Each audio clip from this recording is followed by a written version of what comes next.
O toco desta árbore, situado ao carón do Parque do Castelo da Pobra, cobrará vida. As mans dos artesáns Ruth González e José Manuel Ribeiro transformarano nun taumi, un ser máxico ideado polos creadores de Son Agasallo.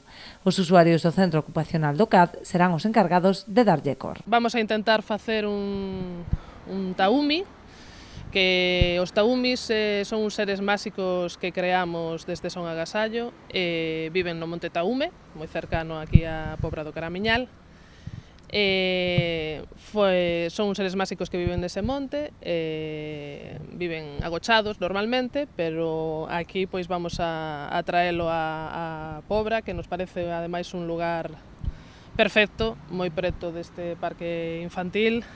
Pero vai a tratar de dúas fases, unha vai ser o que é propiamente escultura, tallada, logo, e despois vai haber outra que vai ser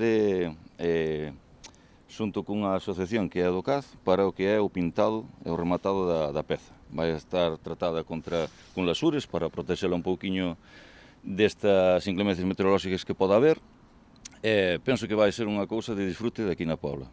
Este proxecto xorde froito da colaboración do Concello cos artesáns da zona a través da súa participación no mercado de Nadal e no obradoiro feito coas túas mans.